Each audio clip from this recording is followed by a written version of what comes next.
सिद्धार्थ मल्होत्रा एक ऐसा कंट्रोवर्शियल नाम है जिसे बार बार करण जौहर के साथ जोड़ा जाता है।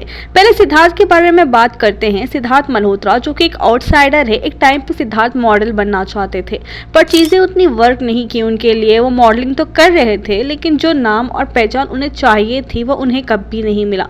इवन एक वक्त ऐसा था जब सिद्धार्थ इवन एड्स करने के लिए भी ऑडिशन देते, पर उन्हें वहां भी रिजेक्शन मिलता। फिर सिद्धार्थ को पता लगा कि करण जौहर अपनी नेक्स्ट फिल्म के लिए कास्ट कर रहे हैं। उन्होंने ऑडिशन दिया और करण ने उन्हें सेलेक्ट भी कर लिया और काफी अच्छा रोल मिला स्टूडेंट ऑफ द ईयर में सिद्धार्थ को। जब किसी भी आउटसाइडर को लॉन्च किया जाता है तो उन्हें इतना अच्छा रोल नहीं दिया जाता।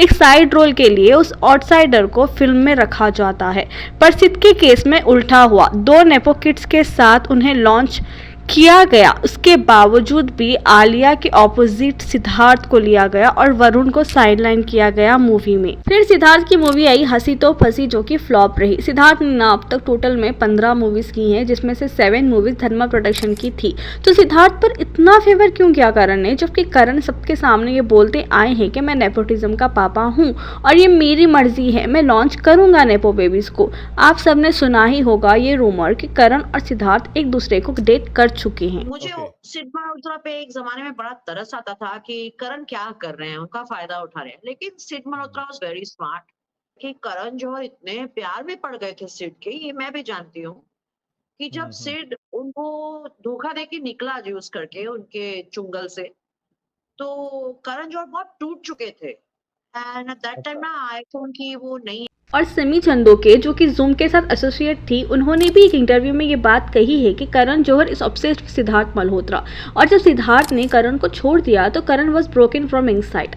अभी सिमी कोई छोटा नाम नहीं है, वो कई सारे बॉलीवुड एक्टर्स के साथ इंटरव्यू कर चुकी है, बॉलीवुड को डीपली एनालाइज वो कर चुकी है। अगर आप सिद्धार्थ के करियर को गौर से समझोगे तो सिमी की बात कहीं ना कहीं आपको सही लगेगी, क्योंकि जैसे मैंने आपसे पहले कहा कि सिद्धार्थ के 7 फिल्म्स धर्मा ने प्रोड्यूस की है, जो कि एक बड़ी बात है, क्योंकि सिद्धार्थ की उस time films back to back flop जा रही। नो डाउट कि सिद्धार्थ मल्होत्रा एक काफी अच्छे एक्टर हैं, लेकिन उनके फिल्म चॉइसेस की वजह से भी उन्होंने अपने करियर को कहीं ना कहीं खुद ही डुबाया है। और कहा जाता है कि करण का ये ऑब्सेशन सिर्फ सिद्धार्थ के साथ ही नहीं बल्कि पाकिस्तानी एक्टर फवाद खान के साथ भी था, लेकिन Siddharth Malhotra was his favourite.